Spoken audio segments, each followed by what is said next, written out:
Hello everyone! Hello po mga Majesty and welcome to Erlin's Vlog. So today, panibagong araw, panibagong application na naman ang isi-share ko sa inyo. Just keep on watching! So today, may bago na naman tayong application na gagawin. So bago ang lahat, magda-download muna tayo ng application. Punta kayo sa Play Store and search nyo nga po dyan ang Dika Apps. So search and type nyo lang po ang Dika Apps. So, ano-anong application yung lumalabas. So, dito guys, ay 70,000, ay 700,000, ay $10. So, 70,000 kada isang task sa loob ng 7 days. Hindi ko lang alam kung magkano kapag old user na. So, install lang tayo dito. Once na na-download mo na yung application, ayan, open lang natin. Tapos, waiting tayo dahil loading yung ating signal. Then, click nyo lang yung allow using hanggang sa mapunta kayo sa login. So, medyo mabagal yung system. So, click nyo lang yung allow and then choose your, kung saan kayo magla-login sa mobile or Google. So, usually, Google kasi ang ginagamit ko. Then, ilalagay na natin kung female o male and then name. So, dito kailangan real name or something na ganyan para hindi kayo matulad sa akin. So, ako ay kadalasan ginagamit ko talaga. Username ay Majesty. And then, confirm nyo lang. And dito ay kailangan nyo ng guild para magkaroon kayo ng task. Tapos, punta kayo sa me. Kung gusto nyo mag-create ng agency, or gusto nyo magpasakop sa mga agency, ay punta lang kayo sa agency. Tapos, mamili kayo kung saan nyo gusto mag-join. Pero once na gusto nyo maglagay ng agency, may plus sa taas.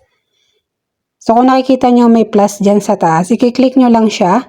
Then, dito mag-upload kayo ng pictures, agency name, agency type, kung saan yung location nyo, maglalagay kayo ng ID, and then phone number, ganyan, at email address. And then, kung saan kayo magpapakonect ng guild o prepared ID ng inyong guild.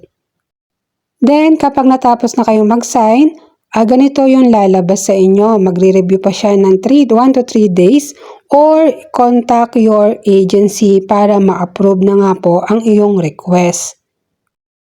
Once po na nakapag-bind na kayo ng guild or nakakonect kayo sa invitation ng friend nyo, dito nyo po makikita yung task. So, punta kayo sa dashboard, may live stream sa taas, maglagay po kayo ng profile and then pangalan ng live stream nyo. So, and then start live. Dahil ako ay rejected, so hindi tayo makakapag-task.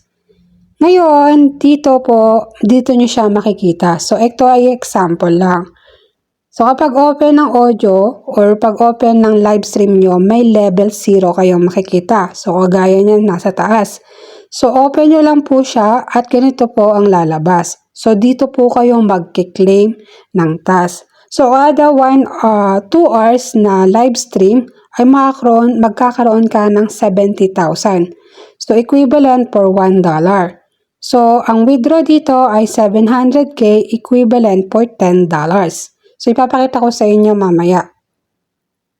So, dito ay kung gusto nyo rin mag-upgrade ay pwede rin naman. Kung gusto nyo agad-agad mag-recharge ay pwede rin naman. Nasa inyo po yon. At then, dito naman sa part na to, dito ay ang withdrawal ay points. Ang coins, yun naman yung mga panlaro. So, sa withdrawal, may nakalagay dyan. Click nyo lang yung withdraw. So, dyan din kayo magpabind kung GCash, USDT, ePay, or bank.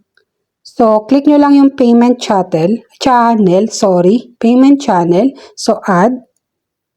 And then sa country, palitan nyo lang siya ng Philippines. So, hanapin lang natin yung Philippines.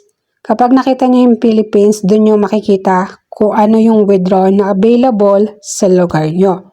So, may GCash, USDT, ePay, and then bank. So, ganun lang kasimple. Minimum $10 ang withdrawal. Pwede kayo sa agent and pwede din kayo sa platform. So, ganun lang po kabilis dito mag-set up o mag-withdraw kay Dika.